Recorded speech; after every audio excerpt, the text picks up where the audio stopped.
Ray optics is an important topic in physics, particularly for those preparing for IIT, NEET examinations, and CBSE Class 12 boards.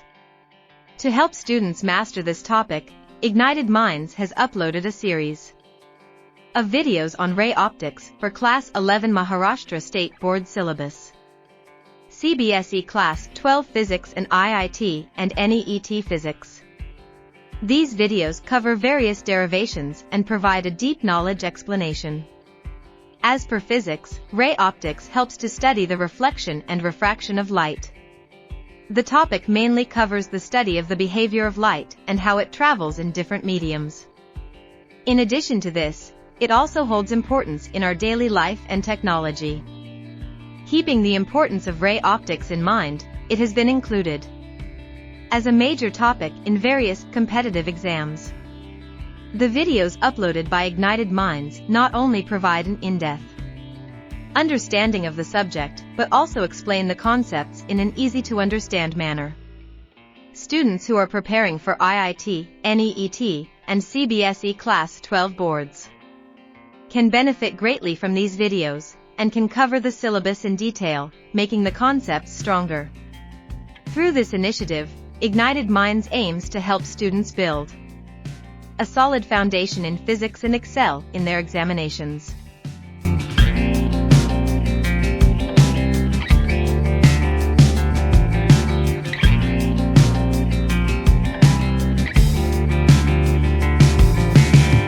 अपन 2-3 सवाल करेंगे, उसके बाद human आई और human आई के जो defects हैं उसको करेंगे। ये थियोरेटिकल है पूरा, ठीक है। मायोपिया, हाइपरमेट्रोपिया, एस्टिग्मेटिज्म क्या होता है, presbyopia, and will proceed ahead. Okay, find the angle of dispersion between red and violet colours produced by a flint glass prism of refractive angle. तो आपका ए का वैल्यू भाई साहब यहाँ पे कितना है, 60 डिग्री। Refractive indexes for prism for red colour and violet colour. तो रेड कलर के लिए कितना है, 1.622 है, और वायलेट कलर के लिए कितना है, 1.663 है, ठीक है। For red and violet colours is this, ठीक है। ओके, क्लियर है पीपल हम। ओके। सो यहाँ पे देखो ए की वैल्यू कितनी दी हुई है, 60 डिग्री, ठीक है। म्यू आर की वैल्यू दी हुई है भाई साहब आपका 1.622 और म्यू वायलेट की वैल्यू दी हुई है 1.663, ठीक है। So angular dispersion between red and violet colours, तो आपका deviation of violet minus deviation of red, ये कितना हो जाएगा भाई साहब, mu of violet minus mu of red into ए, ठीक है। तो अपना कितना हो गया यहाँ पे 1.663 minus 1.622 into A, that is 60 degree, ठीक है। इसको अगर आप मल्टीप्लाई करेंगे तो विल गेट 2.46। क्लियर है पीपल हम, ठीक है। ओके, सिंपल हम सा सवाल हम। ओके, एक और सवाल देख लेते हैं भाई साहब। अ थिन प्रिज्म, इसका रिफ्रैक्टिव एंगल देखो कितना दिया हुआ है, 2 डिग्री।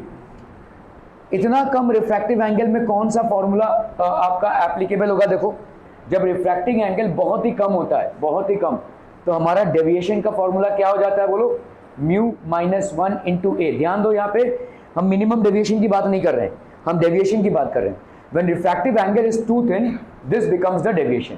तो ऑब्वियसली दिख रहा है भाई साहब 2 डिग्री मतलब कितना ही होगा, एकदम थिन, ठीक है। Deviates an incident ray to an angle of 1 degree, ठीक है। तो आपका भाई साहब 1 डिग्री से डेविएशन हो रहा है, मतलब यहाँ पे डेविएशन कितने का हो गया, 1 डिग्री का। ये हो गया आपका म्यू माइनस 1 और ये हो गया आपका 2 degree.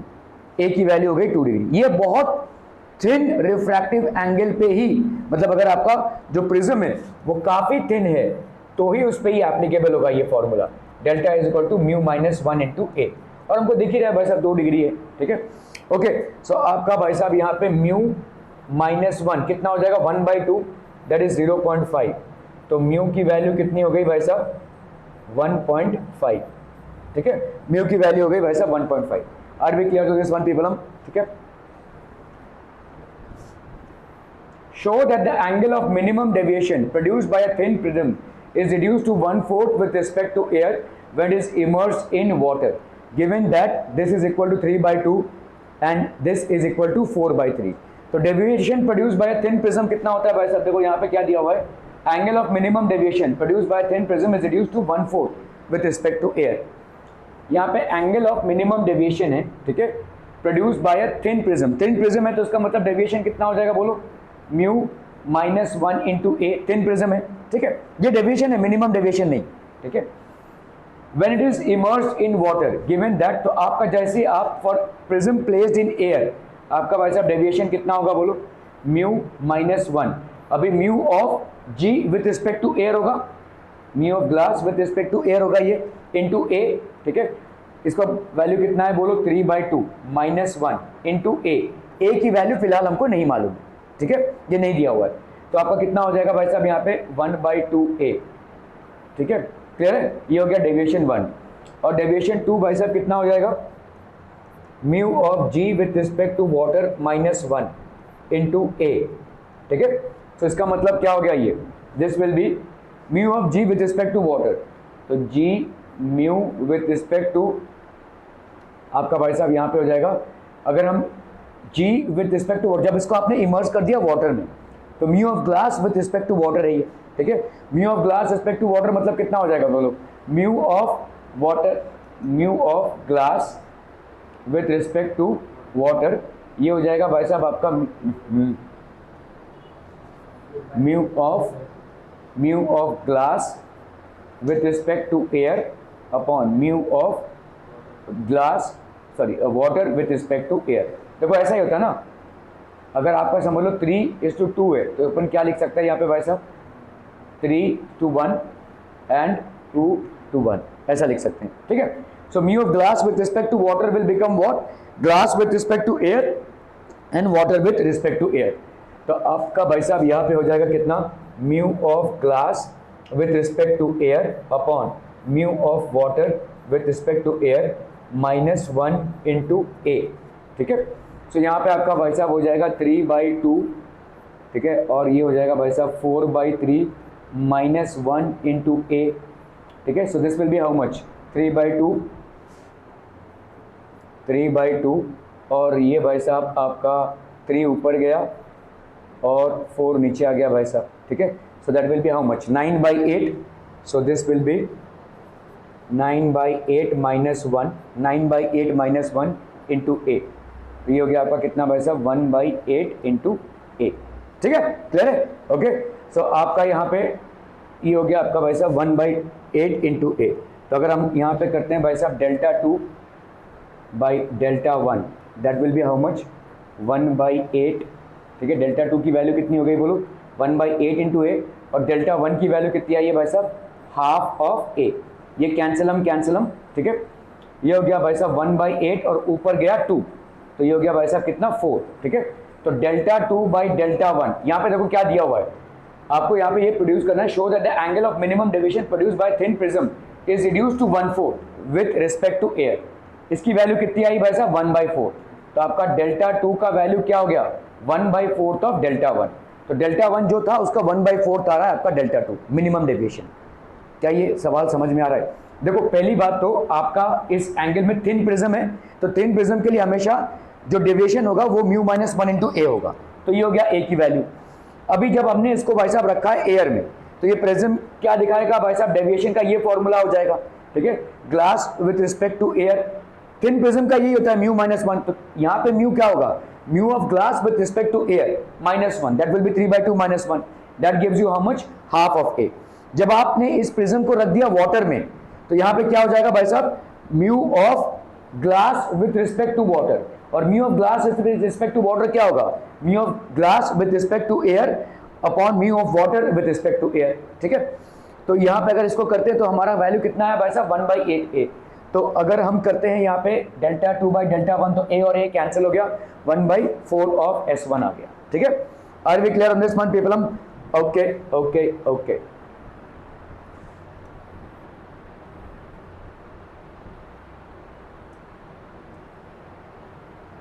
A prism with refracting angle of 60 degree gives angle of minimum deviation 53 degree, 51 degree and 52 degree for blue, red and yellow respectively, ठीक है। सो आपका भाई साहब डेल्टा बी की वैल्यू कितनी हो गई 53 डिग्रीज, डेल्टा आर की वैल्यू कितनी हो गई भाई साहब 51 डिग्रीज, और डेल्टा वाई की वैल्यू कितनी हो गई भाई साहब 52 डिग्रीज, ठीक है। तो आपका डेविएशन दिया हुआ है यहाँ पे रेड, येलो और ब्लू का, ठीक है, क्लियर है। What is the dispersive power, तो डिस्पर्सिव पावर भाई साहब कितना होता है, मितेश डिस्पर्सिव पावर कितना होता है रे, ठीक है, दिस इज ऑलवेज दिस आपका भाई साहब ब्लू का डेविएशन माइनस येलो का, ठीक है, सॉरी रेड का, एक्चुअली वायलेट का होता है लेकिन हमने यहाँ पे ब्लू का लिया हुआ है, ठीक है। A prism with refractive angle gives angle of minimum deviation for blue, red and yellow, right. तो यहाँ पे एक्चुअली में वायलेट होना चाहिए, ठीक है, लेकिन वायलेट और ब्लू ऑलमोस्ट क्लोज हैं, तो इसकी जगह पे हमने ब्लू ले लिया। रेड जो है और येलो, येलो भाई साहब आपका मीन डेविएशन होता है। तो तीन चीज़ें हैं आपकी यहाँ पे, देखो इस येलो को अपन जो है मीन डेविएशन मान सकते हैं, ठीक है, मीन डेविएशन हो गया। और हमारा फॉर्मूला क्या है भाई साहब, डिस्पर्सिव पावर का, डिस्पर्सिव पावर का एक्चुअल फॉर्मूला है आपका deviation of violet minus deviation of red upon mean deviation, mean deviation yellow का हम लेते हैं, ठीक है। यहाँ पे अगर ब्लू है तो ब्लू लेना, ठीक है, चलना पड़ेगा अपने को, ब्लू माइनस रेड अपॉन आपका भाई साहब येलो, ठीक है, क्लियर है, are B clear on this one people. हम तो आपका कितना हो गया बोलो, 53 minus 51 upon 52, that gives you 0.038, clear हम, बहुत बढ़िया भाई साहब, बहुत बढ़िया। ओके, अभी हम आते हैं मानव की आंख, ठीक है, ओके। मोनोक्रोमैटिक और पॉलीक्रोमैटिक लाइट क्या होता है, किसी ने कभी मोनोक्रोमैटिक चश्मा व्यवहार किया है, आपका मोनोक्रोमैटिक लेंस है, नहीं, यू डोंट नो, हाँ तेरा है। एक इफेक्ट बताता हूँ इसका, जब आप ये तो मेरा नहीं है मोनोक्रोमैटिक, लेकिन जब मोनोक्रोमैटिक लेंस पहन के, जैसे ये आप, हाँ बोलो, हाँ, तो लाइट मारने पे ब्लैक होता है, मतलब क्या हो जाता है, हाँ, तो आप जब इसको पहन के बाहर जाएंगे तो वो सनग्लासेस का काम करेगा, ठीक है। तो ऐसे है ये चश्मा जिससे आप देखते हैं, ठीक है, लेकिन जब आप बाहर जाते हैं तो वो ऑटोमेटिकली सनग्लास का काम कर जाता है, तो दैट इज कॉल्ड मोनोक्रोमैटिक। मतलब आपका बहुत ब्राइट लाइट में आपका पोलराइज लाइट ही अंदर आता है, क्या ये समझ में आ रहा है, बहुत ब्राइट लाइट में आपका पोलराइज लाइट, तो it will automatically start working as a sunglass, ठीक है। क्या, a light of single wavelength is called monochromatic light. The commonly used source of monochromatic light is sodium lamp. ये ज़्यादा करके हमारे मोनोक्रोमैटिक सोर्स, जितने भी आपके एक्सपेरिमेंट्स होते हैं फिजिक्स और केमिस्ट्री में जहाँ पे मोनोक्रोमैटिक लाइट सोर्स की जरूरत पड़ती है, वहाँ पे हम सोडियम लैम्प को इस्तेमाल करते हैं। Which emits yellow light of two wavelengths 5890 and 5896. As the two wavelengths are very close, so sodium lamp can be regarded as a source of monochromatic light of mean wavelength 5893, ठीक है। Generally the sources of light are polychromatic. देखो ऐसा वाला light या sun light, ये सब आपके polychromatic है, मतलब सब लाइट निकल रहे हैं, ठीक है। Which gives light of several wavelengths, विब गया और पूरा, ठीक है। Optical filters can be used to obtain light of particular wavelength from them. तो अलग अलग ऑप्टिकल फिल्टर से आप अलग अलग वेवलेंथ को निकाल सकते हैं, वायलेट को, रेड को, ये सब आप निकाल सकते हैं, ठीक है। तो ये है आपकी भाई साहब आंख, ठीक है। It is the most valuable and sensitive organ, ठीक है, in human body. It is a remarkable optical instrument. ये एक ऐसा ऑप्टिकल इंस्ट्रूमेंट है, जैसे देखो ये भी एक ऑप्टिकल इंस्ट्रूमेंट है, ठीक है, लेकिन इस ऑप्टिकल इंस्ट्रूमेंट में आप कोई चेंजेस नहीं ला सकते, ठीक है। लेकिन आपका आई अकोमोडेट कर सकता है एज पर विजन, और यही आई का पावर है। It can actually accommodate as per vision. दूर की चीज़ अगर आप देख रहे हो और पास की चीज़ आप देखते रहोगे, जब आप कोई दूर की चीज़ देख रहे हो तो पास वाली चीज़ ओझल हो जाएगी, है ना, और जब पास की चीज़ पे फोकस करो दूर वाली चीज़ ओझल हो जाएगी। ये क्यों हो रहा होगा, क्योंकि आपका आई जो है अकोमोडेट कर रहा है। You try to view this, बाकी का बैकग्राउंड आपका क्या हो जाएगा भाई साहब, ओझल हो जाएगा। यू विल नॉट बी, मतलब है आपको एहसास हो रहा है, यहाँ पे आपके मितेश जी बैठे हुए हैं, यहाँ पे वैसा कोई सफ़ेद कपड़ा पहन के बैठा हुआ है, ऐसा दिख रहा है, ठीक है। but the moment you concentrate not on this one or something other, then this becomes a little blur. तो इसका मतलब क्या हो रहा है, आपका जो आई है वो as per the length of vision अपने आप को अकोमोडेट कर रहा है। क्या कोई चश्मा ऐसा कर सकता है? नहीं कर सकता, ठीक है, क्योंकि वो निर्जीव है, it's a non living thing, ठीक है, can not accommodate, but eye cells can accommodate and hence it is considered to be a magical instrument, ठीक है। ये आते हैं भाई साहब आपके सिलियरी मसल्स। ये सिलियरी मसल्स क्या करते हैं भाई साहब, ये समझ लो आपका लेंस है, इसको खींच देते हैं या इसको रिलैक्स करते हैं as per your requirement of vision, ठीक है। जब इसको रिलैक्स करते हैं तो ये ऐसा हो जाएगा भाई साहब, जब इसको खींचेंगे तो ये ऐसे हो जाएगा, ठीक है। So these are ciliary muscles, ये प्यूपिल हो गया, ये आयरिस हो गया, ठीक है। This is virtuous humour, crystalline lens है भाई साहब आपका ये, और यहाँ पे आपका है भाई साहब एक येलो स्पॉट, ठीक है। So there is something called as a yellow spot, this is the optical nerve, और ये आपका ब्लाइंड स्पॉट, मतलब किसी भी ऑब्जेक्ट का इमेज अगर यहाँ पे बन रहा है तो वो ऑब्जेक्ट आपको नहीं दिखेगा, you will not be able to see that object. Are we clear on this one? If there is, this is basically blind spot. Actually ये आपका रेटिना पार्ट है, ये पूरा जो है ना आपका, this is the image capturing part। जो भी चीजें आप देखते हो सब की इमेजेस यहाँ पे बनती है, और यहाँ से भाई साहब सेंसरी नर्व से ये ऑप्टिकल नर्व कनेक्टेड है, ऑप्टिकल नर्व आपका ब्रेन से कनेक्टेड है, ठीक है, क्लियर है। तो ये आपके भाई साहब, तो यहाँ पे सारे आते हैं, all the images are formed here, ठीक है। दीज आर सस्पेंसरी लिगामेंट्स, ये आपका क्रिस्टलाइन लेंस है, this is basically a blind spot, ठीक है। वर्चुअस ह्यूमर है ये। So it is the most valuable and sensitive sense organ, it is a remarkable optical instrument, ठीक है। तो ये आपका एक ऑप्टिकल इंस्ट्रूमेंट है, ठीक है।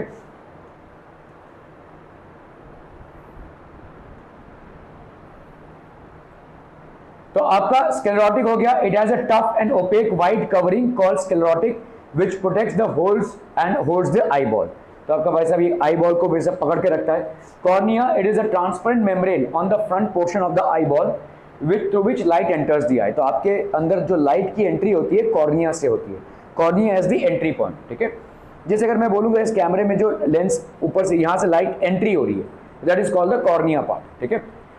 Choroid, it is a black membrane below the sclerotic. It absorbs stray light and avoids any blurring of image due to multiple reflections in the eyeball. Iris and pupil, ये सब आपके भाई साहब iris हो गया। आयरिस इज बेसिकली ये मतलब कितना लाइट एंटर करेगा उसको कंट्रोल करता है, ठीक है। जब आप अंधेरे में हैं और किसी चीज को ढूंढ रहे हैं, अचानक से आपके मुंह पे किसी ने टॉर्च मार दिया तो आप क्या हो जाएंगे, ऐसे हो जाएंगे, है ना। क्यों ऐसा होता है? क्योंकि ये जो आयरिस है, ये आयरिस जब आप अंधेरे में हैं तो आयरिस एक्सपैंड कर जाता है, मतलब वो ज़्यादा लाइट चाहिए अभी आपको देखने के लिए, you need more light to see. So iris भाई साहब क्या करेगा, ऐसा खुल जाएगा, ठीक है। It's something like this. समझ लो भाई साहब ये कैमरा है, ठीक है, इसको मैंने बंद कर दिया, कैमरा चालू है लेकिन ब्लैकआउट हो गया ये, ठीक है। Now if I open this up तो ये है, तो it is basically regulating the light which is entering the camera.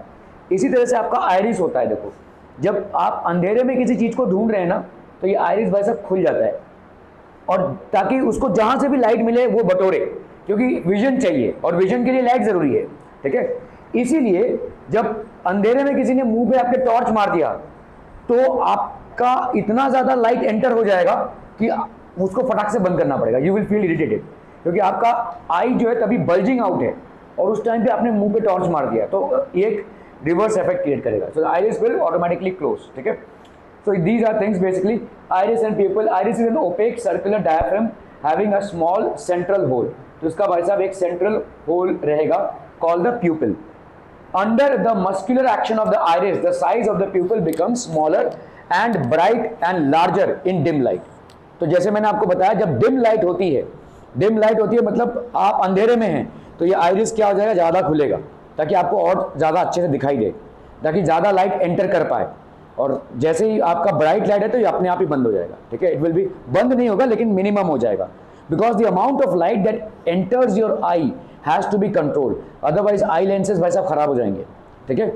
Okay, eye lens double convex lens situated behind the iris, it is composed of a fibrous jelly like material. The lens is held in position by suspensory ligaments and connected to the sclerotic by ciliary muscles. By contracting or relaxing, the ciliary muscles can change the shape or curvature of the eye lens and hence change its focal length.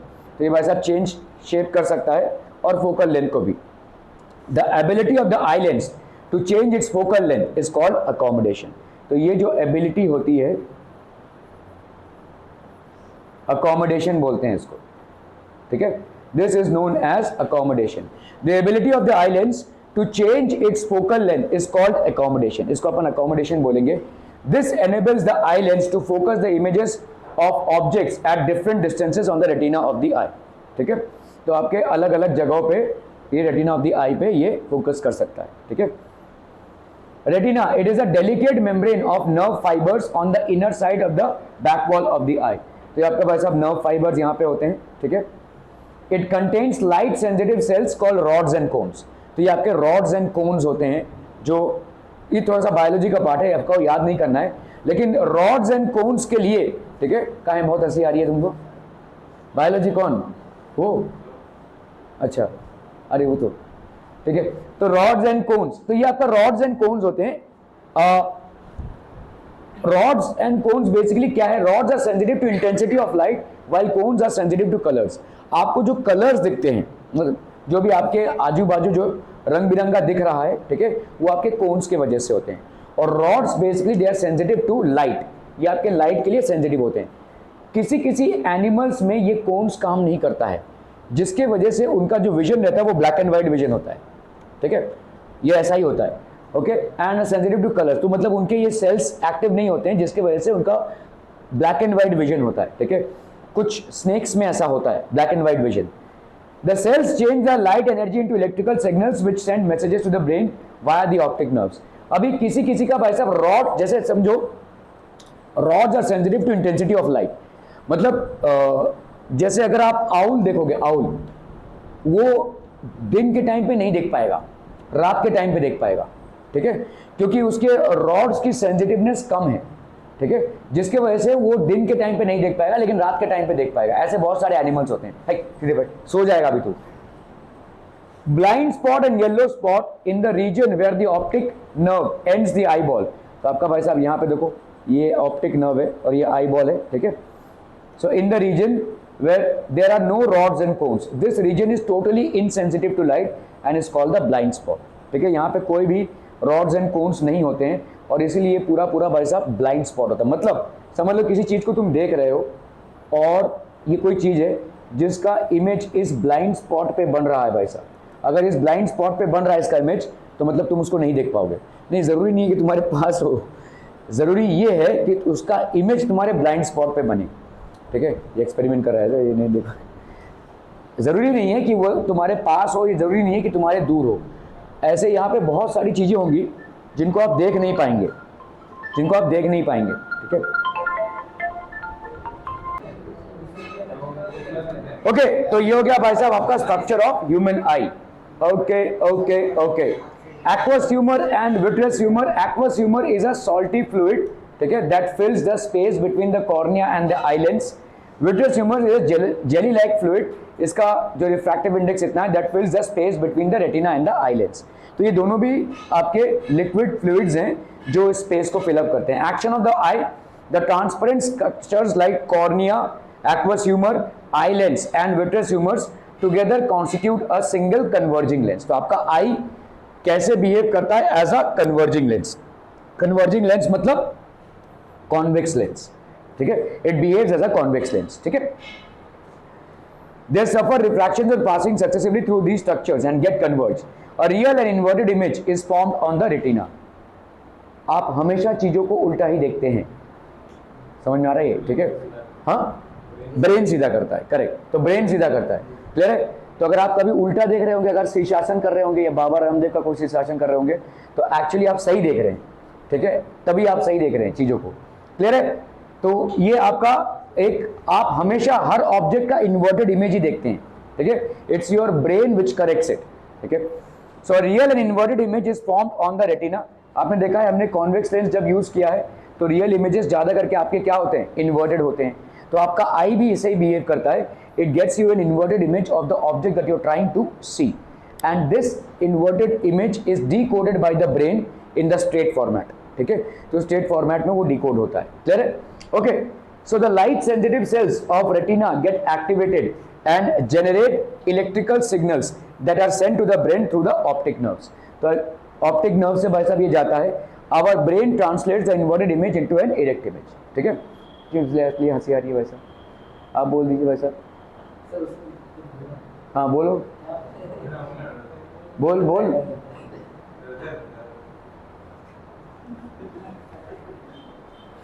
Okay, what is accommodation? Accommodation is the ability or property of the eye lens due to which it can change its curvature or focal length so the images of the objects at various distances can be formed on the same retina, ठीक है। तो आपका eye lens का एक काम करो, दोनों बाहर जाओ जब मन करेगा कि हाँ क्लास अटेंड करना है तो वापस आ जाना, नहीं अभी आप हंस लीजिए, आप अपना टाइम पास करके आइए, उसके बाद whenever you feel like that it's some कुछ फायदेमंद है यहाँ पे अटेंड करना तो कीजिएगा, वरना घर चले जाइए। Reason, what is the reason for this humor?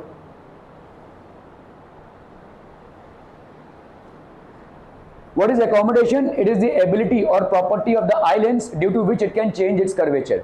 So एक eye lens bulge out हो सकता है या एक eye lens thin हो सकता है as per the object it is trying to see, ठीक है? At various distances can be formed on the same retina. The focal length of the eye lens is automatically changed with the help of ciliary muscles. तो ये ciliary muscles जो हैं eye lens को pull करते हैं या ciliary muscles ही eye lens को relax करते हैं. If they relax, the eye lens bulge out. If they pull it, the eye lens becomes thin. So viewing far off objects, जब आप far off objects को view करते हैं, when the ciliary muscles are completely relaxed, the eye lens is thin and its focal length is maximum. तो eye lens आपका thin होता है जब ये completely relaxed हैं, ठीक है? तो इन्होंने stretch नहीं किया, इसको relax कर दिया है, तो eye lens आपका thin होता है, equal to the distances between the eye lens and the retina. The rays coming from the distant objects are parallel to each other and they are focused on the retina. तो retina में बराबर सा image आपका form हो जाता है। ये जब आप डिस्टेंट ऑब्जेक्ट को देखने की कोशिश कर रहे हैं, डिस्टेंट ऑब्जेक्ट को, ठीक है? क्लोज बाय ऑब्जेक्ट को जब आप देखने की कोशिश करते हैं तो आई लेंस में viewing near by objects, when we look at near by object the ciliary muscles contract, तो ये सिलियरी मसल्स भाई साहब आपके होंगे कॉन्ट्रैक्ट, ठीक है? The eye lens bulges out, तो जैसे ही कॉन्ट्रैक्ट होंगे तो आई लेंस बढ़ जाएगा, तो ये बल्ज आउट हो जाएंगे, मतलब इनका भाई साहब फोकल लेंथ कम हो जाएगा, इनका फोकल लेंथ कम हो जाएगा क्योंकि इनका रेडियस ऑफ कर्वेचर जो है दोनों साइड में कम हो जाएगा, ठीक है? And thick and its focal length is reduce, तो रेडियस ऑफ कर्वेचर और फोकल लेंथ दोनों भी साइमल्टेनियसली आपका रिड्यूस हो जाएगा। This focused light from the near by object on the retina, इससे भाई साहब आपका नियर बाय ऑब्जेक्ट रेटिना में फोकस होता है। तो when you are trying to view a far off object with the help of your eye lens, it will basically the iris muscles are relaxed and is a thin lens because of which the parallel rays get focused on the retina. When you are trying to view a nearby object, और आपका ये जो 25 centimetre होता है इसको अपन क्या बोलते हैं? Least distance of distinct vision,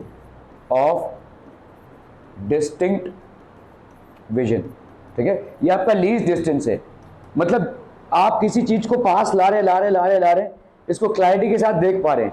there is a certain distance beyond which you can not see it in clarity, आप क्लैरिटी से नहीं देख सकते।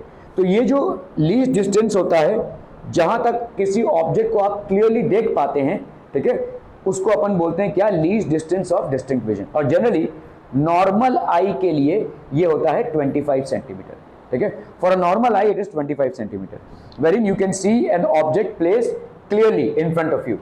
रेंज ऑफ नॉर्मल विजन, आपका जो दूर का विजन है वो इनफाइनाइट डिस्टेंस होता है, उसका कोई मेजरमेंट नहीं है, लेकिन जो नियर बाई विजन है वो 25 सेंटीमीटर है, ठीक है? So for a normal eye the range of vision is infinity to 25 centimetre, है ना? 25 सेंटीमीटर लीस्ट डिस्टेंस है और इंफिनिटी भाई साहब आपका फर्देस्ट डिस्टेंस है, ठीक है? So due to accommodation property of the lens, a normal eye can clearly see the object situated anywhere between infinity to 25 centimeter from it. At the distance which is less than 25 centimeter, the ciliary muscles cannot bulge the eye lens anymore. तो ciliary muscles भाई साहब bulge नहीं होंगे। The object cannot be focused on the retina and it appears blurred to the eye. तो इसका मतलब क्या है? जब आप 25 सेंटीमीटर से क्लोज लाने की कोशिश कर रहे हैं, ठीक है, किसी ऑब्जेक्ट को, तो इसमें क्या हो जाएगा भाई साहब? ये 25 सेंटीमीटर से क्लोज आ गया है, समझ लो किसी का नॉर्मल आई है, a person is not suffering from myopia और हाइपरमेट्रोपिया और प्रेसबायोपिया और एस्टिग्मैटिज्म, ठीक है, कोई भी आई रिलेटेड डिजीज नहीं है या डिफेक्ट नहीं है, तो आपका भाई साहब अगर आप 25 सेंटीमीटर से क्लोज लाओगे तो इसका इमेज कहाँ बनेगा? रेटिना के पीछे, और अगर रेटिना का पीछे इमेज बनेगा तो आपका ब्लरी अपीयरेंस आएगा, you will not be able to see the object with clarity, ठीक है? Least distance of distinct vision, the minimum distance from the eye at which the eye can see the object clearly and distinctively without any strain is called the least distance of distinct vision, and this is generally for a normal eye 25 centimetre, ठीक है? मतलब आप clearly जब तक एक object को देख पाते हैं उसको अपन बोलते हैं least distance of distinct vision, और नॉर्मल आई के लिए ये होता है भाई साहब आपका 25 centimetre. Near point The nearest point from the eye at which an object can be seen clearly by the eye is called its near point. The near point of a normal eye is, तो normal eye का भाई साहब near point कहाँ पे है? 25 centimeter. Far point, the furthest point from the eye at which an object can be seen clearly by the eye is called the far point of the eye. For a normal eye, the far point is infinity. Power of accommodation. The power of accommodation of the eye is maximum variation of its power for focusing on near and far objects. ठीक है, तो near objects को और far objects को focus करने के लिए जो पावर होता है, मतलब कैसे अकोमोडेट कर रहा है. ठीक है, so for a normal eye the power of accommodation is about 4 dioptres. 4 dioptres मतलब क्या हो जाएगा भाई साहब आपका 1 by focal length is equal to 4 dioptres. तो फोकल लेंथ की वैल्यू क्या हो जाएगी 1 बाई 4, मतलब आपका कितना हो जाएगा, दिस विल बी 4, मतलब हो गया आपका 4 2 जा 8. ये जो है आपका आई का जब फोकल लेंथ 0.25 सेंटीमीटर होता है तो ये आपका पावर ऑफ अकोमोडेशन. ठीक है, that is called the power of accommodation. इसको याद रखना थोड़ा जरूरी है. 4 dioptres for a normal eye the power of accommodation is 4 dioptres. मतलब चेंज कर करके ये कहां तक चेंज कर सकता है भाई साहब 0.25 सेंटीमीटर तक अपना फोकल लेंथ. ठीक है, ओके. Persistence of vision. ऐसा बहुत सारा फेसबुक में तुमने देखा रहेगा या मतलब इंस्टाग्राम में देखा रहेगा, जीसस क्राइस्ट की मूर्ति है, कोई देखते रहो देखते रहो देखते रहो, अभी आंख बंद करो, उसको हटा लो, अभी क्या दिख रहा है, जीसस क्राइस्ट दिख रहा है. ऐसा ऐसा ऐसा दिखा रहेगा आपको. ठीक है, हो मैजिक हो गया भाई साहब. मैजिक नहीं है ये. ठीक है, दिस इज नॉट मैजिक. क्योंकि आप जब किसी चीज को देखते हो ना तो आपके ब्रेन में 0.1 सेकेंड तक उसका इमेज रेस्टोर हो जाता है, और जब आप उसको खोल रहे हो तो आप कुछ और देख लो लेकिन उसका छवि आ रहा है. ठीक है, दैट विल हैपन. ठीक है, द इंप्रेशन और sensation of an image on the retina remains for about 1/16 of a second. ठीक है, 1 सेकेंड के 16वें हिस्से तक वो इमेज रह जाएगा. भाई साहब प्रोसेस है. ठीक है, प्रोसेस है मतलब ये रेटिना पे आपका किसी चीज का इमेज बना, आपने अपना आंख उधर से हटा लिया, लेकिन उधर 1/16 ऑफ अ सेकेंड तक वो इमेज बना रह जाएगा. समझ में आ रहा है ये. ठीक है, द इंप्रेशन और सेंसेशन, ऐसे बहुत सारे कमाल. ओ कमाल हो गया भाई साहब. ठीक है, वो क्लाउड दिख रहा है, क्लाउड दिख रहा है, क्लाउड दिख रहा है, वो जीसस क्राइस्ट दिख रहे हैं, आंख बंद करो भाई साहब, ओ जीसस क्राइस्ट आगे, क्लाउड में जीसस क्राइस्ट आगे. ऐसा बहुत सारा मैंने देखा है, लेकिन ये कुछ नहीं है. It is a scientific reason. Persistence of vision. Jesus Christ के साथ आपके कोई संबंध होंगे, I am nobody to comment on that, but all I am saying is that this is not a magical phenomena. ठीक है, तो इट इज एक मैजिकल फिनोमिना नहीं है, ये एक साइंटिफिक फिनोमिना है. ठीक है, द इंप्रेशन और सेंसेशन, इसको आपने ऐसा देखा रहेगा कि ये पिंजड़े में, ठीक है, एक पिंजड़े में भाई साहब एक पक्षी है. ठीक है, बहुत ही गंदा सा बनाया, मछली बना दिया. ओके, सो समझ लो भाई साहब एक कोई चिड़िया है भाई साहब एक पिंजड़े में. ठीक है, ओके. द इंप्रेशन और sensation of an image on the retina remains for about 1/16 of a second. 1 second का 16वां हिस्सा. ठीक है, the phenomena of continuation of impression of an image on the retina for some time even after the light from the object is cut off. Light from the object is cut off मतलब आपने अपनी मुंडी दूसरी तरफ घुमा ली होगी या आंखें बंद कर ली होगी, उस ऑब्जेक्ट से जो लाइट है वो आप तक नहीं पहुंच रहा, ये है मतलब. ठीक है, या तो उस ऑब्जेक्ट पे जो लाइट जा रहा था उसको बंद कर दिया होगा आपने. ठीक है, okay. Is cut off the persistence of vision. For example if there be a picture of a bird on one side of a piece of cardboard and a picture of a cage. ठीक है, तो आपका भाई साहब ये आपको कैसा दिखेगा, समझ लो यहाँ पे एक केज है. ठीक है, ये आपका एक केज है, ये पिक्चर में आप देख रहे हैं. ठीक है, और यहाँ पे कोई बर्ड है. ठीक है, यहाँ पे कोई नहीं बनाऊंगा, हंस रहे हो भाई साहब. ठीक है, तो बर्ड कैसे बनता है, ऐसे बने नहीं, कैसे बनता है रे बर्ड. ओके, अब की बार ट्राई करता हूँ. ठीक है, डक बना दिया भाई साहब. चलो, ये बर्ड है कोई. ठीक है, ऐसे देख रहे हो तुम, समझ लो ये कार्डबोर्ड है. ठीक है, तुमने इस पिंजरे को देखा, बर्ड को देखा, पिंजरे को देखा, बर्ड को देखा. ठीक है, ऐसा देख रहे हो. ठीक है, for example if there be a picture of a bird on one side of a piece of cardboard and a picture of a cage just on the opposite side, then on rapidly revolving the cardboard the two impressions merge. ठीक है, ये merge हो जाएंगे and the bird will appear to be inside this.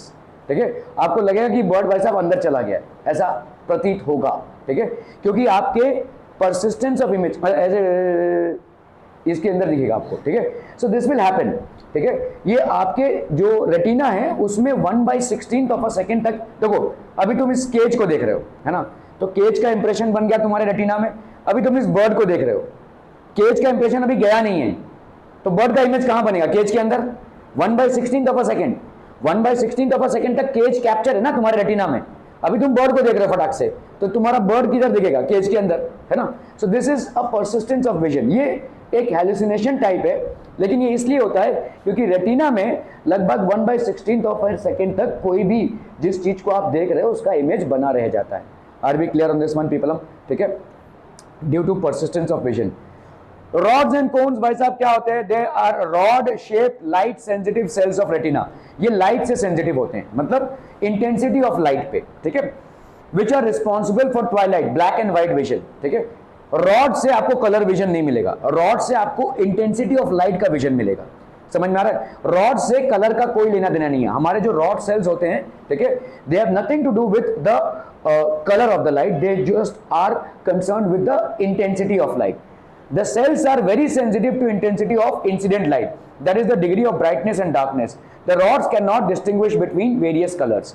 Colour का कोई sensitivity नहीं है, सिर्फ ब्राइटनेस या डार्कनेस का सेंसिटिविटी है। किन्हीं एनिमल्स में रॉड्स की कमती होती है, अगर रॉड्स कम होगा तो उन लोग डार्क में ज्यादा अच्छे से देख पाएंगे। They will be able to see in dark better, such as owl. Owl is one nocturnal creature which sees better in dark. मैंने बहुत ही बार, कुछ दिन मैं इधर से जा रहा था और कुछ लोग पेड़ पे जाके कर रहे थे, पता नहीं क्या, तो मैंने देखा एक बड़ा सा आउल बैठा हुआ है ऊपर और उस बेचारे को दिख नहीं रहा है। तो ऑब्वियसली बात है, एकदम ऐसी भरी दोपहर थी, ठीक है, अभी पूरा वाइट लाइट है भाई साहब, सनलाइट, उसको दिख नहीं रहा, वो ऐसे बैठा हुआ है। इन लोग डंडे लेके इसे कर रहे हैं और उसको बेचारे को दिख नहीं रहा और कंफ्यूज हो रहा है वो। आप सोचिए भाई साहब, कुछ दिख नहीं रहा है आपको और कोई डंडा से आ रहा है आपके ऊपर, तो मतलब understand what will happen to that creature। वो बेचारा बैठा हुआ है, फिर भी इसको वैसा इत्मीनान से बैठने नहीं दे रहा है। तुम कहाँ आए हो वैसे, क्या हो गया तुमको? ओके, तो ये जो रॉड्स है ना भाई साहब, ये रॉड्स कैन नॉट डिस्टिंग्विश। तो कुछ ऐसे एनिमल्स होते हैं जिनके रॉड्स उतने एक्टिव नहीं होते हैं। रॉड जब एक्टिव नहीं होते हैं तो they can see really well in dim light. आप नहीं देख पाएंगे लेकिन वो लोग देख पाएंगे, ठीक है। एक आउल बहुत दूर से एक चूहे को स्पॉट कर लेगा अंधेरे में, आप नहीं स्पॉट कर पाएंगे, ठीक है, क्योंकि आपके रॉड्स जो हैं वो ज्यादा हैं as compare to the owl, because of which you will work better in intensity of light, ठीक है। ओके, तो रॉड्स कुछ एनिमल्स में कम होते हैं, कुछ ज्यादा होते हैं, depending upon what type of animal they are. Cones, they are cone shape, ये लाइट सेंसिटिव, ये भाई साहब आपके कलर सेंसिटिव होते हैं, ठीक है, they give you the vision of colour. Different cones respond selectively to different colours. 3 types of cones are R cones, G cones, B cones, ठीक है। The red light falls on the retina, it mainly activates R cones, ये सब तमाम चीजें हैं। लेकिन आपका जो कलर का विजन है वो आपके आता है कोन्स की वजह से। बहुत सारे ऐसे प्रजातियां हैं जिनको सिर्फ ब्लैक एंड व्हाइट विजन ही मिलता है, they are not able to see, ठीक है। ओके, हमारे ह्यूमन बींग्स में भी एक डिफेक्ट होता है आई का, जिसको हम कलर ब्लाइंडनेस बोलते हैं, ठीक है। बहुत सारे लोगों को कलर नहीं दिखता है, कुछ कलर्स के लिए, मतलब ये जो कोन्स है ना, यहाँ पे कोन्स आप देखो कितने कोन्स हैं आपके, आर कोन्स हैं, जी कोन्स हैं एंड बी कोन्स हैं, ठीक है। सो जी कोन्स मतलब ग्रीन लाइट के लिए सेंसिटिव कोन्स, रेड लाइट के अरेंज जो हैं मतलब ऑरेंज रेड इनके लिए सेंसिटिव कोन्स हैं, और ये ब्लू वायलेट वगैरह के लिए सेंसिटिव कोन्स हैं। तो इनमें अगर किसी की भी कमती होगी तो वो इंसान उस पर्टिकुलर कलर के लिए कलर ब्लाइंड हो सकता है। समझ में आ रहा है? उस पर्टिकुलर वो चीज उसको दिखेगी लेकिन ब्लैक एंड व्हाइट वर्जन में दिखेगी, ठीक है। ये इनमें से किसी भी कोन्स में अगर कमती रहेगी तो, ठीक है। और रॉड्स एंड कोन्स का डिफेक्ट हम टेक्निकली ठीक नहीं कर सकते, समझ में आ रहा है? इसको ऑपरेशन से भी आप ठीक नहीं कर सकते, ये आजीवन रहेगा, ठीक है। These are defects which can not be, basically आप इसको चेंज नहीं कर सकते जब तक पूरा आई को ही चेंज ना कर दें आप, ठीक है। नहीं, चश्मा से कुछ नहीं होगा। चश्मा से तुम्हारा कोई ऑब्जेक्ट है वो दिखेगा क्लियरली, समझ में आ रहा है? ब्लैक एंड व्हाइट दिख सकता है लेकिन तुमको ऑब्जेक्ट क्लियरली दिख सकता है। यहाँ पे तुम्हारा अगर कलर ब्लाइंडनेस है, तुम्हारे ये जो कोन्स हैं, अगर इन कोन्स में किसी एक की कमती है तो उस पर्टिकुलर कलर के लिए तुम ठीक से उसको देख नहीं पाओगे, उस कलर को नहीं देख पाओगे। वो जैसे तुमने ग्रीन पहना हुआ है, अगर मेरे अंदर ये ग्रीन कोन्स की कमी होगी तो मेरे को ये टी शर्ट इसका ब्लैक दिखेगा, I will see it as black, अगर ये कमती होगी मेरी, and that can not be help और करेक्टेड बाई लेंस। वो आप लेंस से करेक्ट नहीं कर सकते, लेंस आपको भाई साहब ये करेक्ट करके नहीं दे सकता, ठीक है। Are B clear on this one people, ठीक है। आपको जो भी चीजें दिखती हैं, आपको जो भी कलर्स दिखते हैं वो कैसे दिखते हैं? क्या ये वाकई में ग्रीन टी शर्ट है? इसका मतलब क्या है? इसके ऊपर जितना भी लाइट गिर रहा है, लाइट के सारे वेवलेंथ्स अब्सॉर्ब हो जा रहे हैं, सिर्फ ग्रीन रिफ्लेक्ट हो रहा है, जिसकी वजह से हमको ये दिख रहा है। ये प्लांट्स क्या हैं भाई साहब? आपके प्लांट्स आपको ग्रीन क्यों दिखते हैं? क्योंकि ये बाकी के सारे कलर्स को अब्सॉर्ब कर रहे हैं, सिर्फ ग्रीन को छोड़ रहे हैं। That is what you are able to see basically, ठीक है। ओके ओके, सिनेमाटोग्राफी क्या होती है? हाँ, सब कलर्स, अगर व्हाइट है भाई साहब तो व्हाइट ही है, सारे कलर्स ऐसे ही है, every colour is like that. Cinematography क्या होती है भाई साहब? जैसे आपका कोई वीडियो आप रिकॉर्ड कर रहे हैं, आपको क्या लगता है कि आप मतलब वो वीडियो रिकॉर्ड हो रहा है, वीडियो की, अच्छा वीडियो रिकॉर्डिंग के ऊपर आपका क्या कॉन्सेप्ट है? लेट्स से तुम मोबाइल से अपना कुछ तो रील बना रहे हो, what do you think what is happening scientifically? So these are photos which are running rapidly. ये सब आपके क्लिक्स हो रहे हैं, है ना। वो एक एक क्लिक जो आप करते हो वही यहाँ पे रैपिडली हो रहा है, और इसीलिए हर कैमरा का एक FPS होता है, फ्रेम्स पर सेकंड, जिसको आप एडजस्ट करते हैं, ठीक है। आपने देखा रहेगा वाइल्ड लाइफ फोटोग्राफी में कर वो आवाज आता रहता है, देखो, ठीक है। कोई शेर चल रहा है भाई साहब, वो आवाज कंटिन्यूसली आता रहेगा, ठीक है। सो ये आपका भाई साहब एक कैमरा जो है वो वीडियो को नहीं रिकॉर्ड कर रहा है, वो आपके फोटोज ले रहा है, ये फोटोज कंटिन्यूसली ले रहा है, और उसका एक फ्रेम पर सेकंड रहेगा, ठीक है। वो देखो जो उधर वाला दिख रहा होगा आपको, वो स्क्रीन दिख रहा है, और उस स्क्रीन में आपको दिख रहा है कैसे जी ऐसे जा रहा है, ठीक है। क्यों ऐसा हो रहा है? बाकी सब में तो ऐसा नहीं हो रहा है, क्योंकि आपका वो मैच नहीं हो रहा है। यहाँ पे अगर उसके साथ में को मैच कराना पड़े तो इसका फ्रेम्स, या अभी कराया है मैंने, फ्रेम्स पर सेकंड को मुझे मैच करना पड़ेगा। यहाँ का जो लाइट है इसका एक फ्रीक्वेंसी है और इसका एक फ्रेम पर सेकंड है, अगर ये दोनों मिसमैच होंगे तो वो दिखेगा आपको। That is what will see, that you will see, ठीक है। आप किसी भी लाइट इल्यूमिनेटेड ऑब्जेक्ट पे जब कैमरा डालते हैं तो उसका एक फ्रीक्वेंसी होता है और आपका एक फ्रेम पर सेकंड होता है। अगर ये दोनों मिसमैच रहेंगे, ठीक है, जनरली आपके 60 FPS पे सब सेट हो जाता है, 60 FPS होता है इसका, 60 इसका भी फ्रीक्वेंसी होता है, तो इस पे सेट हो जाता है। कभी कभी अगर मैंने इसका ब्राइटनेस ज़्यादा बढ़ाया तो मेरे को यहाँ पे एडजस्टमेंट करना पड़ेगा, ठीक है। So these are things that are there. तो सिनेमाटोग्राफी मतलब ये नहीं होती कि वीडियो रिकॉर्डिंग डायरेक्टली हो रही है। सिनेमाटोग्राफी ये होता है कि मतलब आपका जो फ्रेम्स हैं वो चल रहे हैं। आपने एक्चुअली में पुराने ज़माने के रील्स देखे हैं क्या? रील्स मतलब ये फेसबुक वाला रील नहीं है, जो सिनेमा चलाने के लिए तो ऐसे बड़े बड़े गोल ऐसे रिम्स होते थे, और वो रिम्स में ऐसे रील्स देखे हैं तुमने? मतलब ऐसा रील जाता रहता था, तो आपके हर एक एक्शन को रिकॉर्ड किया गया वहाँ पे। यहाँ पे आपका चल रहा है फोकस, ये आपका क्या कहते हैं लाइट चल रहा है, और इसके सामने ये रील जा रहा है जिसका फोकस आपको स्क्रीन पे मिल रहा है। दैट इज, ये पहले का वर्जन था। That is how you use to watch cinemas, ठीक है। Works on the principle of persistence of vision. If photographs of a moving object are taken at an interval of, अभी देखो कोई भी कैमरा मेरा एक फोटो अभी ले रहा है, दूसरा फोटो लेने में उसको टाइम तो लगेगा ना, समझ में आ रहा है? तो आप समझ लो ये हमारा यूसुफ है, ठीक है, ये हमारा यूसुफ है भाई साहब, इसका लेफ्ट पाव आगे है और ये राइट पाव पीछे है। तो अभी दूसरे इंस्टेंस में भाई साहब इसने क्या किया, अपना राइट पाव आगे किया, लेफ्ट पाव पीछे किया। लेकिन ये अभी मैं रील्स में चला रहा हूं, ठीक है, वीडियो देख रहा हूं मैं उसका, ही इज वॉकिंग, ठीक है, लेकिन देयर इज एन इंटरवल। ये वाला स्नैप जब लिया गया है और इस वाले स्नैप में, मतलब मेरा जो वीडियो रिकॉर्डिंग हो रहा था उसमें डिफरेंस है, लेकिन ये डिफरेंस मुझे पता क्यों नहीं चल रहा है? क्योंकि मेरे ब्रेन में वो जो परसिस्टेंस ऑफ विजन है वो रह गया है, मतलब कंटिन्यूटी में रह गया है। ऐसा लग रहा है कि ये कंटिन्यूअस इमेज है, लेकिन ये कंटिन्यूअस इमेज नहीं है, ठीक है। परसिस्टेंस ऑफ विजन के वजह से इसका पहले वाले का इमेज रह गया है और दूसरे वाला इसका के साथ कोइंसाइड कर रहा है। So it seems as if he is walking, लेकिन एक्चुअली में अगर मैं हर एक स्टेप का इसका एक फोटो लूं और उसको देखने की कोशिश करूं तो मुझे ऐसा नहीं दिखेगा। समझ में आ रहा है ये, ठीक है। सो if photographs of a moving object are taken at intervals of about 1/24 of a second and then projected on the screen at the same rate, the discontinuous pictures merge। ये discontinuous pictures हैं लेकिन ये merge हो जाएंगे, क्योंकि आपके persistence of vision की वजह से आपको लगेगा कि भाई साहब सच में ये चल रहा है, ठीक है, या सच में ये मूवी चल रही है, ठीक है। merge or blend together to produce the impression of the moving object on the eyes. Are we clear to this one people? Okay, तो कलर ब्लाइंडनेस भाई साहब एक ऐसा डिफेक्ट है जिसको अपन ठीक नहीं कर सकते. जनरली थोड़ा सा ये जेनेटिक होता है, ठीक है. Generally a person who can not distinguish between various colours but can see well otherwise, देख सकता है इंसान लेकिन कलर को डिस्टिंग्विश नहीं कर पा रहा है. whatever he is seeing is able to see but some colors are not distinguishable. जैसे आपने देखा अलग अलग कोन्स होते हैं, हो सकता है किसी में, हाँ बहुत बढ़िया भाई साहब, हो सकता है कोई कोन सेल कम है, ठीक है.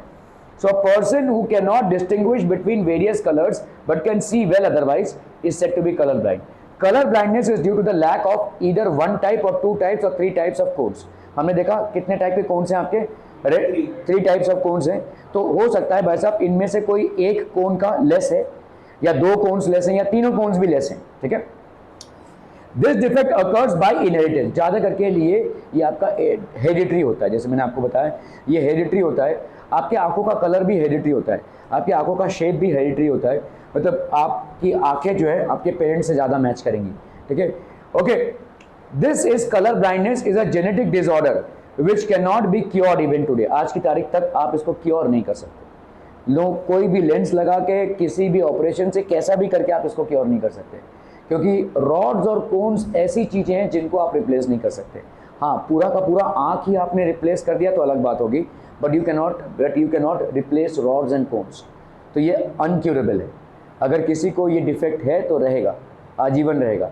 हालांकि वो सब कुछ देख सकता है, he or she can see, it's just colour sensitivity नहीं है, ठीक है. कैटरैक्ट ये ज़्यादा करके होता है, आपने सुना रहेगा आपके घर में अगर दादाजी हैं या नाना जी हैं तो उनका कैटरैक्ट का ऑपरेशन हुआ है. काफ़ी कॉमन है ये चीज़. In old age the crystalline lens of some people becomes hazy. तो मतलब ये लेंस है इसमें एक परत जम जाती है, ठीक है. हाँ, तो एक परत सी जम जाएगी और कैटरैक्ट का ऑपरेशन क्या है, उस परत को निकालना रहता है, ठीक है. आज की तारीख में ये ऑपरेशन बहुत सिंपल हो गया है. इनफैक्ट लेजर टेक्नोलॉजी से भी आप इसको कर सकते हैं. पहले तो भाई साहब मतलब सीजर वगैरह जैसा ऑपरेशन होता है वैसा करना रहता था. आज की तारीख में लेजर टेक्नोलॉजी से इसको हम कर सकते हैं. In old age the crystalline lens of some people become hazy और even opaque due to the development of membrane over it. This results in the development of cataract which causes a decrease और loss of vision of the eye. The vision can be restored after getting cataract surgery. तो cataract surgery के बाद हम vision को restore कर सकते हैं. तो 2-3 दिन उनको थोड़ा सा सावधान रहना पड़ता है, शायद 1 हफ्ता डिपेंडिंग, ठीक है. And they are back to having. Okay, अभी हम बात करेंगे भाई साहब डिफेक्ट्स ऑफ विजन. इन डिफेक्ट्स ऑफ विजन को पढ़ने से पहले ये समझना ज़रूरी है कि ये जो डिफेक्ट्स हैं ये किसी ये these are not contagious first of all, and secondly, ठीक है, ये किसी बैक्टीरिया या वायरस से कॉज नहीं होते हैं. They are not cause by any kind of bacteria और वायरस, ठीक है.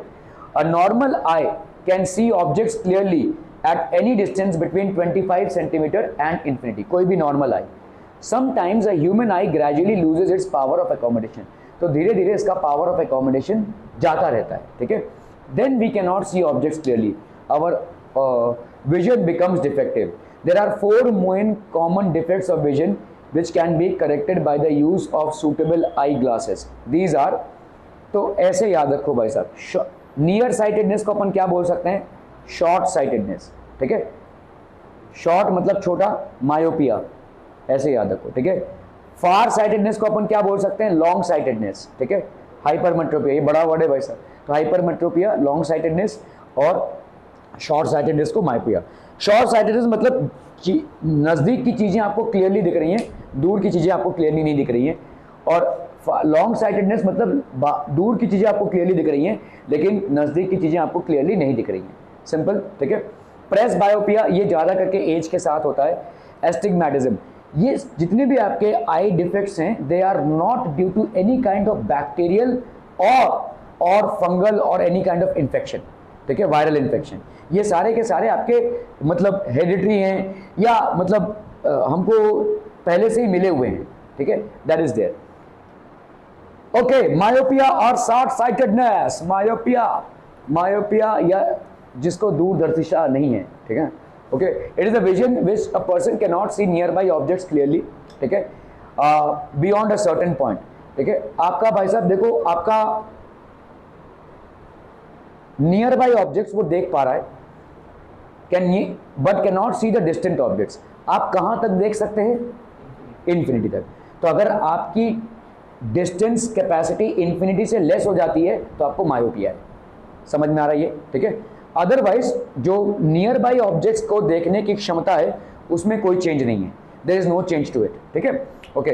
Causes of myopia, the eye ball gets elongated हो जाता है along its axis so that the distance between the eye lens and the retina becomes larger। तो ये larger हो जाता है भाई साहब। The focal length of the eye lens becomes too short due to the excessive curvature of the cornea as a result of the above। तो ये भाई साहब आई लेंस है आपका, डिस्टेंट ऑब्जेक्ट है, डिस्टेंट ऑब्जेक्ट से रेस क्या होंगे? पैरेलल। ये होने चाहिए थे कहां पे? कर्व, रेटिना पे, लेकिन रेटिना के पहले ही ये भाई साहब they are intersecting each other. ठीक है, जिसके वजह से आपको धुंधला सा नजर आता है, जिसके वजह से दूर की चीजें आपको धुंधली नजर आएंगी, नॉट क्लियर। ठीक है, ओके।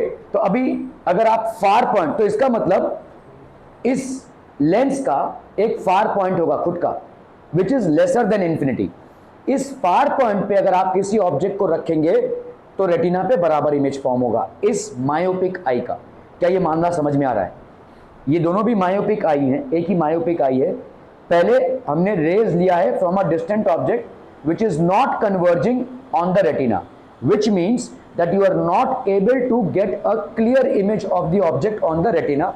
ठीक है, अभी आपने इसका मतलब अभी आप इस डिस्टेंट ऑब्जेक्ट को पास ला रहे हैं, पास लाते लाते लाते लाते लाते लाते एक ऐसे जगह पे पहुंचे जहां पे आपको ये क्लियरली दिख रहा है।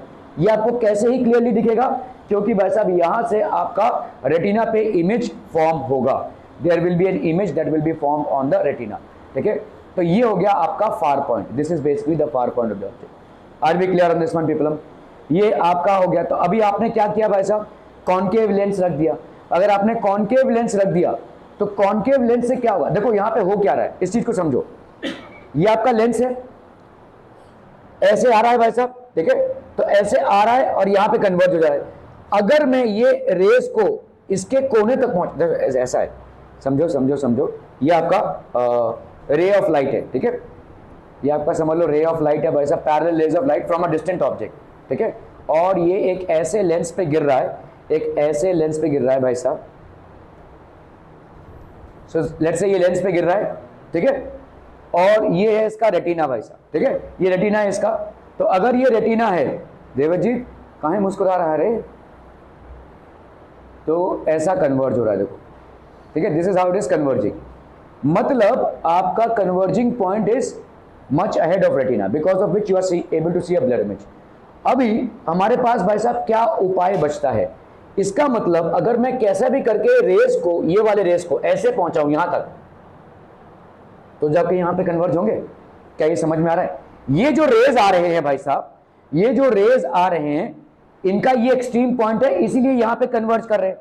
अगर मैं इन रेज का एक्सट्रीम पॉइंट बढ़ा दूं तो क्या ये यहां पे कन्वर्ज करेंगे? तो इसको बढ़ाने का तरीका क्या होगा? क्या ऑब्जेक्ट को भाई साहब बढ़ा दूं? जो पॉसिबल नहीं है भाई साहब, ऑब्जेक्ट एक दूरी डिस्टेंस पे है और यही इसका हाइट है, इसको नहीं बढ़ा सकते अपन। तो अपन क्या कर सकते हैं भाई साहब, अपन यहां पे अगर एक रख देते हैं भाई साहब कॉनकेव लेंस। ये आई का लेंस है। कॉनकेव लेंस एक डाइवर्जिंग लेंस होता है। डाइवर्जिंग लेंस होगा तो ये क्या करेगा भाई साहब? इस रे को डाइवर्ज कर देगा, है ना, इस रे को डाइवर्ज करके यहां पे फेंकेगा, और जब यहां पे गिरेगा ये, तब जाकर ये भाई साहब अपने फोकल लेंथ के हिसाब से इधर कन्वर्ज होगा। क्या ये मैकेनिज्म समझ में आ रही है? ठीक है, तो कॉनकेव लेंस ने क्या ही कर दिया, पैरेलल रेस को क्या कर दिया भाई साहब? डाइवर्ज। डाइवर्ज होने के बाद ये यहां पे हिट हो रहे हैं, अब जाकर ये यहां पे कन्वर्ज हो पाएंगे। क्लियर है? क्योंकि ऑब्जेक्ट को तो अपन इलोंगेट नहीं कर सकते ना, ऑब्जेक्ट तो अपने हाइट के हिसाब से आया है। ठीक है, तो हम कॉनकेव लेंस डालकर इसको और डाइवर्ज कर रहे हैं, और डाइवर्जेंस के हिसाब से अभी आपको क्लियर इमेज दिखेगा। You will be able to see a clear image. Are you able to understand the defect and its correction? So myopic eye is corrected by using a concave lens. अगर कोई बंदा आपको बताता है कि भाई साहब उसका जो लेंस है उसका नेगेटिव पावर है, तो इसका मतलब किस टाइप का लेंस है? उसका कॉनकेव लेंस है। और कॉनकेव लेंस है तो किस टाइप का डिफेक्ट के करेक्शन के लिए उसने लेंस पहना है? मायोपिक। क्या ये समझ में आ रहा है? ये are we clear on this one people? ठीक है, ओके। सो कॉनकेव लेंस, तो अभी इसका देखो एक नियर पॉइंट, इसका एक फार पॉइंट है। अभी ये फार पॉइंट भाई साहब कहां पे होगा? ये वाला हो जाएगा इसका फार पॉइंट। तो ये बराबर, ऑब्जेक्ट को इनफाइनाइट डिस्टेंस से ऑब्जेक्ट को कहां पे प्लेस करवा रहा है, इस आई के फार पॉइंट तक, तभी जाकर ये इसको देख पा रहा है, ठीक है। That's how is able to see. तो ये फार पॉइंट डिस्टेंस, तो अभी जैसे आपने कॉन्केव लेंस प्लेस कर दिया, बराबर ये रेज अभी यहाँ पे कन्वर्ज हो रहे हैं, तो अगर हम इसको इलोंगेट करें तो ये हो जाएगा इसका far point. Concave lens causes the rays to diverge as if it is coming from the far point of the myopic eye, myopic eye के फार पॉइंट से आ रहा है। क्लियर है? Are we clear on this one people? Okay okay okay. So this is myopic eye and its correction. अभी तो जगा हुआ था, अभी ढूंढ रहा है ऐसे, बाप रे खतरनाक है रे तू, 1 मिनट में कितना नींद आ गया।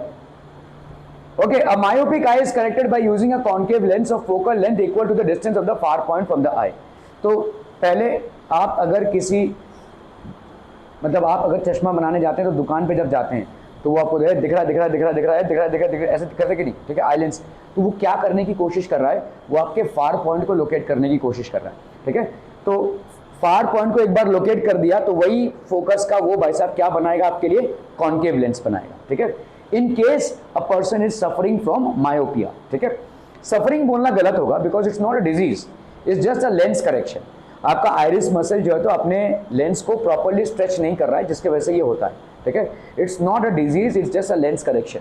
तो a myopic eye is corrected by using a concave lens of focal length equal to the distance of the far point from the eye.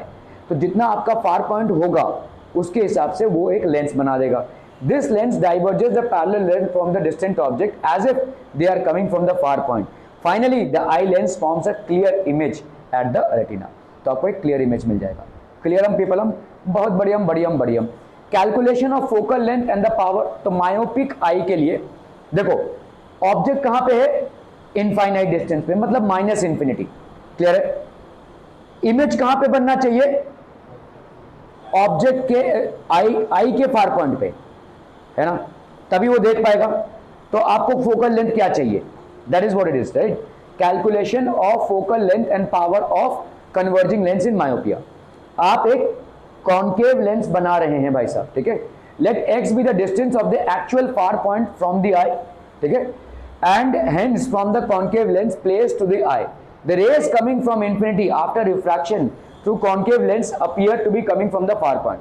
तो यू की वैल्यू यहां पे कितनी है भाई साहब, माइनस इंफिनिटी, ठीक है। v की वैल्यू कितनी है यहां पे, नहीं, v का वैल्यू क्या हो जाएगा, इसका फार पॉइंट, मतलब जो i है उसका फार पॉइंट। तो लेट्स से हमने यहां पे माइनस एक्स माना है इसको, ठीक है, ये इसका फार पॉइंट है, ये जो x है ये i का क्या है भाई साहब, फार पॉइंट है, मतलब मायोपिक आई का फार पॉइंट है। Are we clear? आपको यहां पे फोकल लेंथ निकालना है, लेंस फॉर्मूला अप्लाई करेंगे, 1/f is equal to 1/v minus 1/u, ठीक है। 1/v मतलब 1 माइनस एक्स माइनस इंफिनिटी, अभी जीरो है उसको माइनस करो या प्लस करो क्या ही फर्क पड़ता है, 1 इंफिनिटी मतलब हो गया आपका जीरो, तो यहां पे क्या हो गया बोलो, माइनस 1/x। तो 1/f is equal to minus 1/x, तो f की वैल्यू क्या आ गई, minus, the minus sign itself suggest that it has to be a concave lens, और x मतलब हो गया आपका फार पॉइंट। आपको लेंस बनाने वाला इसी तरह से लेंस बना कर देता है, एक बार उसने आपके फार पॉइंट को लोकेट कर लिया, ठीक है, then he is able to devise a lens for you. Required power क्या हो जाएगा, पावर होता है भाई साहब 1/f, तो इसका मतलब minus 1/x। The negative sign shows that the correcting lens is a concave lens, ठीक है। ये जो x है this is your far point, ये आपका फार पॉइंट है। Are we clear on this one people? ठीक है, ओके ओके ओके। हाइपरमेट्रोपिया और लॉन्ग साइटेडनेस भाई साहब, ठीक है। तो हाइपरमेट्रोपिया क्या होता है, जब आपको नजदीक की चीजें नहीं दिखती हैं। नॉर्मल आई के लिए निकटतम पॉइंट जो उसको ठीक से देखने में मदद करे, the nearest point for a normal eye because of which the normal eye is able to see it clearly an object is 25 centimetre for any normal eye. If this is not 25 centimetre, ठीक है, तो आपका जो hypermetropic आई होगा उसका ये 25 centimetre से ज्यादा होगा। For example if I have a normal I 25 centimetre तक मैं ठीक से देख पाऊंगा इसको, लेकिन अगर मेरा हाइपरमेट्रोपिक आई है तो 25 सेंटीमीटर के पहले से ही मैं नहीं देख पाऊंगा, समझ लो यहां तक ही मैं देख पा रहा हूं, इसके बाद नहीं देख पा रहा हूं उसको, ठीक है। So that is called hypermetropia. तो ये अगर नॉर्मल नियर पॉइंट है आई का, देखो 25 सेंटीमीटर, ठीक है, ये नॉर्मल आई का है, तो नॉर्मल नियर पॉइंट है, मतलब 25 सेंटीमीटर। तो इसका इमेज कहां पे बन रहा है, देखो इसका इमेज बन रहा है रेटिना के पीछे, ठीक है, रेटिना के पीछे इमेज बन रहा है, अगेन ब्लर इमेज आएगा।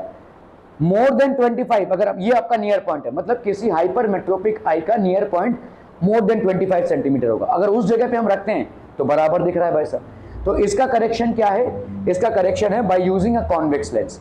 जैसे आपने कॉन्वेक्स लेंस को यहां पे रखा तो यहां पे क्या होगा भाई साहब, देखो यहां पे क्या हो रहा था पहले, दिस इज, ये रेज जा रही है, ये लेंस है भाई साहब, और ये यहां पे कन्वर्ज हो रहा है जो इसके रेटिना के बाहर है। अभी आपने लेंस रखा क्या, कॉन्वेक्स लेंस। कॉन्वेक्स लेंस आपका भाई साहब कन्वर्जिंग लेंस होता है, तो इसको भाई साहब और नीचे की तरफ करेगा ताकि ये यहां पे मीट कर पाए। क्या ये समझ में आ रहा है पीपल, ठीक है। So it will converge, convex lens की प्रॉपर्टी क्या होती है, कन्वर्ज, और कन्वर्ज करेगा तो इसको भाई साहब इस विड्थ को रिड्यूस कर देगा, और इस विड्थ को रिड्यूस कर देगा तो ये बराबर यहाँ पे कन्वर्ज हो पाएंगे आपके रेटिना में, and you are able to see that image. Are we clear on this one people, ठीक है।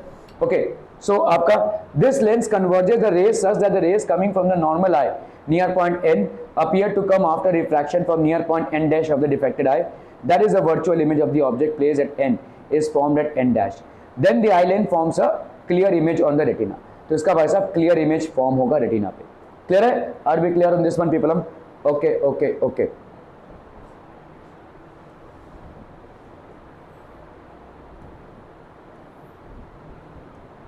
Calculation of focal length and power of correcting lens in hypermetropia. तो आपका भाई साहब यहाँ पे क्या है, y is equal to distance of the near point n dash from the defective eye. Now the near point n of the normal eye is at a distance d, भाई साहब कितना है, 25 centimetre. The object n, the object placed at n forms its virtual image at n dash due to convex lens, ठीक है। तो आपका यहाँ पे ऑब्जेक्ट का देखो डिस्टेंस, अगर आप देखोगे ऑब्जेक्ट कहाँ पे प्लेस्ड है, एट अ डिस्टेंस -d, ठीक है। ऑब्जेक्ट कहाँ पे प्लेस्ड है भाई साहब, एट अ डिस्टेंस -d, ठीक है। अभी इमेज कहाँ पे हो रहा है भाई साहब, -y पे। तो फोकल लेंथ क्या है, ठीक है। तो 1/f is equal to 1/v minus 1/u। ये कितना है भाई साहब, -1/v, और ये क्या है, डिस्टेंस ऑफ डिस्टिंक्ट विजन। क्या ये समझ में आ रहा है? तो y - d अपॉन yd, तो f की वैल्यू क्या हो जाएगी, yd 1/f हो जाएगा। ये क्या समझ में आ रहा है भाई साहब? देखो देखो यहाँ पे आपका ये लेंस है, ठीक है, ये लेंस है, और इसका समझ लो ये नियर पॉइंट है, ये इसका है भाई साहब नियर पॉइंट, मतलब यहाँ पे इमेज फॉर्म होगा, ठीक है। तो अगर कोई ऑब्जेक्ट है जो भाई साहब इसके नियर पॉइंट के करीब, ये 25 सेंटीमीटर है, लेट्स से ये 25 सेंटीमीटर है जो नियर पॉइंट होना चाहिए, लेट्स से दिस डिस्टेंस। यहाँ पे कोई ऑब्जेक्ट रखा हुआ है, इस पे ये गिरने के बाद भाई साहब क्या हो रहा है, it is forming an image beyond the retina, ठीक है। So now what you have done is you have kept a converging lens here. Because of the converging lens, the rays will fall like this and they will converge at the retina. यहाँ पे converge हो रहा है भाई साहब, ठीक है। तो इसका मतलब इसका इमेज अगर इसको हम ट्रेस करें तो इसका इमेज भाई साहब कहाँ पे आ रहा है, इसका इमेज बराबर इसके फार पॉइंट पे, नियर पॉइंट पे बन रहा है, ठीक है। तो लेट्स से इस आई का नियर पॉइंट है y, ठीक है, और ऑब्जेक्ट का भाई साहब यहाँ पे डिस्टेंस कितना है, तो यहाँ पे आपका v कितना हो जाएगा, v हो जाएगा -y, ठीक है। और ऑब्जेक्ट का डिस्टेंस u ये कितना होगा भाई साहब, -d दैट इज -25 लिख सकते हैं भाई साहब इसको, ठीक है।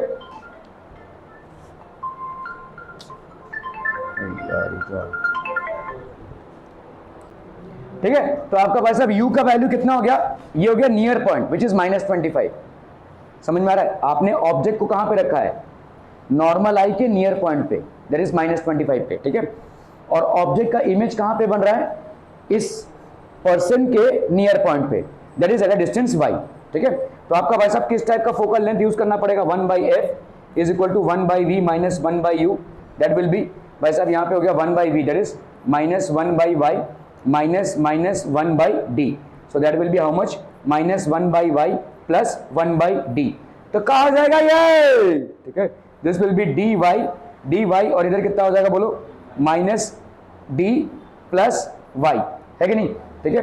तो ये हो गया आपका कितना, y minus d upon dy, और ये हो गया आपका 1/f। तो f का वैल्यू कितना हो गया भाई साहब आपका, dy upon y minus d।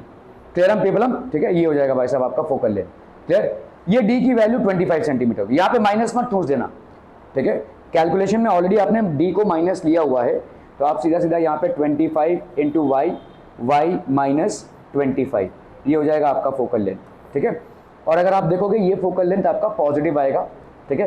Positive क्यों से ही आएगा भाई साहब, देखो तुम बताओ y बड़ा है या d, ऑब्वियसली y बड़ा है, ठीक है, क्योंकि 25 सेंटीमीटर नियर पॉइंट है, लेकिन जो पर्सन इस चीज से इंपैक्टेड है उसका नियर पॉइंट 25 सेंटीमीटर से ज्यादा है, तो ऑब्वियसली y माइनस 25 आपको पॉजिटिव दे देगा, और ये आपका पॉजिटिव y है, ठीक है। तो 25 बाई y, यहाँ पे भाई साहब माइनस मत ठूस देना, ठीक है, क्योंकि माइनस आपने ऑलरेडी कंसीडर किया है यहाँ पे, फाइनल फॉर्मूला पे माइनस मत ठूसना, वरना भाई साहब आपका गलत आंसर आ जाएगा, ठीक है। तो 25 बाई, हाय हाय क्या आहें भर रहे हो भाई साहब, 1.5 घंटे में इतने आहें भर रहे हो, अरे नहीं भरो भरो, फट ना जाओ भाई साहब, ओके। 25 बाई, और यहाँ पे हो गया आपका y माइनस 25, क्लियर है, are we clear on this one people? नहीं करना, वो तेरा है, अरे लेके जा, बेच दे उसको, बहुत 4 दिन से पड़ा हुआ है वहां पे, अरे बेच दे, और मेरे को अपने 50-50 कर लेंगे, चाय का पैसा आ जाएगा भाई साहब, चलो okay.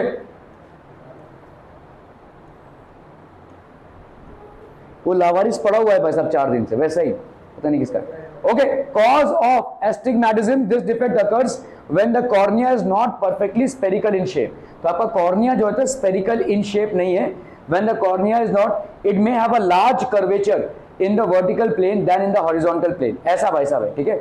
If one looks at a wire mesh with such a defect in the eye lens, focusing in the vertical plane may not be as sharp in the horizontal plane, अगर कोई वायर का ऐसा जाली है वैसा, इसको अगर आप देखोगे तो जिसका ये रहेगा, जिसको अपन एस्टिग्मैटिज्म बोलते हैं, उसका अलग सा ही दिखेगा, ऐसे दिखेगा, मतलब और ऐसे दिखेगा उसको वायर, ठीक है। As sharp in the horizontal plane, astigmatism इस तरह का दिखेगा, देखो मतलब एक नॉर्मल आई को ये वाला वायर मैश ऐसे दिखेगा, लेकिन जो एस्टिग्मैटिज्म से गुजर रहा है उसको इस तरह से दिखेगा, it will seem to him like this, ठीक है, okay. So image as formed on the retina, तो इस तरह का इमेज फॉर्म होगा रेटिना में। तो इस टाइप के लिए हम किस टाइप का लेंस यूज करते हैं, सिलिंड्रिकल लेंस यूज करते हैं, we use a cylindrical lens, ठीक है। Astigmatism results in lines in one direction well focused, while those in the perpendicular direction will be distorted और कर्व्ड, तो ऐसा मतलब ऐसा होना चाहिए, लेकिन ऐसे हो जाएगा, ठीक है। The vertical lines will become distorted और कर्व, हॉरिजॉन्टल लाइंस में कोई दिक्कत नहीं है, लेकिन वर्टिकल लाइंस में आपकी दिक्कत आ जाएगी, इसको अपन बोलेंगे एस्टिग्मैटिज्म, और इसको करेक्ट करते हैं by using a cylindrical lens, ठीक है। Astigmatism can be corrected by a lens whose one surface is cylindrical, such a surface focuses rays in one plane but not in the perpendicular plane. By suitably choosing the radius of curvature and axis direction of the cylindrical surface, astigmatism can be corrected. तो हम एस्टिग्मैटिज्म को correct कर सकते हैं, ठीक है। तो ये हो गए भाई साहब आपके फॉर्मूलेस, ओके। और इसी पे करेंगे हम अभी सवाल, अभी कि कल परसों, कल भी कहाँ, ओहो, ठीक है।